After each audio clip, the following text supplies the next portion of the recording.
ॐ नमः Shri यतिराजाय विवेकानन्दसूरये सच्चित्सुखस्वरूपाय स्वामिने तापहारिणे. Welcome to Jnana-Yoga. Today we shall see the 16th chapter of Jnana-Yoga, which is the last one in this book. It is again a lecture delivered by Swami Vivekananda in New York, and it is one of the most powerful and important lecture in this series. Swamiji proclaimed the message of Advaita Vedanta very boldly and unambiguously in this lecture. Swamiji starts the lecture with the theme which has been recurring in these lectures, that of human being wondering about the phenomena of life, of death, of the manifestation of the universe. So long as human beings think he or she wants to know future, here and hereafter. Hindu mind, that is Vedanta, seeks universal unity and is not interested in particulars. Swamiji says, referring to the mantra of Mundaka Upanishad, what is that by knowing which everything else is to be known? That is the one theme. As through the knowledge of one lump of clay, all that is of clay is known. So what is that by knowing which this whole universe itself will be known? Then Swamiji again explains the process which he had talked about in previous Jnana-Yoga lectures, that is of the projection of forms of the universe out of the material of Akash by the prana force, and cyclic process of evolution and involution of the universe. All that is perceived by senses is manifestation of Akash. Prana, the inherent power within Akash. Akash is the technical term for, we can say, matter. Prana is the force. The prana acts on Akasha and manufactures forms out of it. Prana, that is energy, is the universal power which is manifested in the form of all power in the world and even as thought. Cycle of projection of universe, its functioning and resolution back into Akash, propelled by prana, continues eternally. Yet, the above analysis is partial. Akash, that is matter, and prana, energy, both can be resolved back into still higher entity, that is Mahat, the cosmic mind. That is the universally existing thought power. Then Swamiji goes on to again explain how we receive the knowledge from the external world and what is the process involved of that knowledge. When the external sense pulsations hit the sense organs, the sense instruments of the body, that is eye, ear, nose, etc., the vibrations are then sent to the internal sense organs, and then they are coordinated on mind and on buddhi, that is intellect. Still the process of knowledge is not complete until the motionless screen, that is the conscious soul, gets the whole picture. Without that self or the soul within, the mind, buddhi, senses, body and external things by themselves cannot produce knowledge. Then Swamiji says, just as behind human system there is a soul, similarly behind cosmic Mahat there is a soul called God. At cosmic level, God evolves as Mahat and as Akasha and Prana. On individual level, soul evolves as mind and mind as body. Swamiji then takes up the position of dualist first and explains the movement of soul through various bodies and various spheres of existence. Dualists say the soul moves out of gross body at death, taking along all the sanskaras in subtle body. Further movement of the soul through various spheres and bodies depends on the sanskaras. Swamiji then goes into briefly explaining the various paths and spheres of existence described in Sanatana Dharma scriptures, which the soul travels through after death depending on its sanskaras, that is its thought repository. Various paths are given in the scriptures depending on the good and bad karmas performed. Finally, the soul attains to human body on earth. That is, the earth is known as karma bhumi, where good and bad karmas can be performed and perfection can be attained. That is in brief, the position of dualists.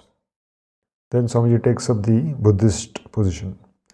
Buddhists deny this soul theory of dualists. They say the changing sea of body and mind is enough. No need to assume soul. The apparent elusive continuity and unity seen in the body and the mind is due to the rapid motion of particles of matter and thought. So, from the Buddhist position, there is no need of an unchanging soul for the ever-changing body-mind. The illusion of permanent soul is due to the rapid movement of particles. That's what the Buddhists say.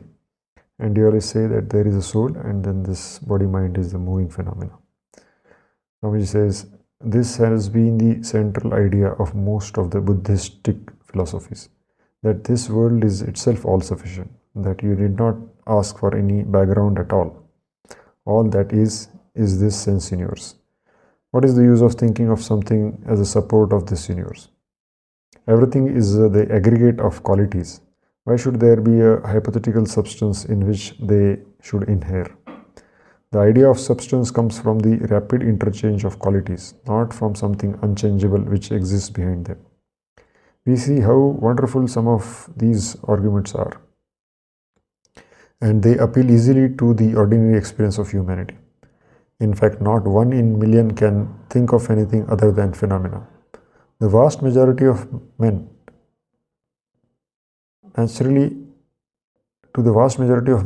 nature appears to be only a changing, whirling, combining, mingling mass of change. Few of us ever have a glimpse of the calm sea behind. After explaining these two philosophies, that is of dualism and Buddhism, Swamiji moves to the higher thought, that is the highest step of thought, non-dualism, Advaita. It provides solution to the above two theories of dualism and Buddhism. It says that dualists are right in saying that there is unchanging soul, but wrong in saying that it is separate from body and mind. Also, the Buddhists are right in saying that everything is a mass of changing particles and thoughts, but wrong in denying the soul. He says it is not the soul and the mind and the body are three separate existences. For this organism made of these three is really one. It is the same thing which appears as the body, as the mind, and as the thing beyond mind and body, but it is not at the same time all these. That which is soul itself appears as thoughts or as matter. The standard example given in Vedanta is the rope which is lying in the darkness is wrongly perceived as a snake, or the sea getting into waves. The water of the sea and the waves is one and the same, but because of the waves, they have a name and form. So, also another example is that sun reflected upon millions of water drops. So, in a sense, Advaita is saying that the dualistic idea that there is the background still screen of self separate from body-mind is wrong. The body-mind is not separate from that self. And Buddhistic idea that there is no soul is wrong. And when they say everything is a mass of changing particles and thoughts, that is correct. But to deny that background or the self, they are wrong. So it is the duality of dualism is negated in Advaita because the body-mind are not separate from the self. They are like pictures on a screen or like a snake seen in the rope. And so the soul or the self is established. At the same time, of duality of soul separate from body mind is also negated. So in this way, Advaita achieves the supreme thought step to go beyond dualism and Buddhism and give the highest philosophy. Atman, that is the Brahman, the Supreme Spirit, is one and unchanging, but appears as many and changeable due to Maya, that is ignorance, that is names and forms or time, space and causation. But this Maya has no existence apart from the Atman or Brahman, just as wave is not separate from sea, and when subsided remains as the sea. Swamiji says omnipresent is the self of man. Advaitists say that all the different spheres of existence, all the different bodies, and even this earth sphere are mere mythologies, and human being never was and can't ever be a body. One finds on realization that one is more infinite than the infinite time, more omnipresent than the omnipresent ether. Swamiji says, there is no I nor you, it is all one. It is either all I or all you. This idea of duality of two is entirely false, and the whole universe as we ordinarily know it is the result of this false knowledge. When discrimination comes and man finds there is not two but one, he finds that he himself is this universe. It is I who am this universe as it now exists, a continuous mass of change. It is I who am beyond all changes, beyond all qualities, the eternally perfect, the eternally blessed. Swamiji's words here are some of the most powerful utterances on Advaita, boldly delivered in public, and that too in front of Western audiences, who, unlike Indians, were not exposed to Vedanta for centuries. So, in the modern times, Swami Vivekananda is really the first and foremost Vedanta teacher who boldly gave the ideas of Advaita Vedanta to general public, and that too in Western civilization. In this lecture particularly, he very emphatically points out that the real nature of each and everyone is that one infinite pure consciousness, bliss, self, and the names and forms and the universe are just the Maya or the apparent modification of that one.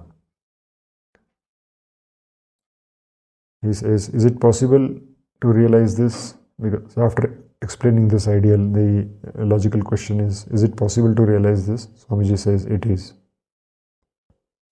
Then, if one who realizes this reality of infinite self, they should vanish as a body mind. So the question is, do they immediately die after realization?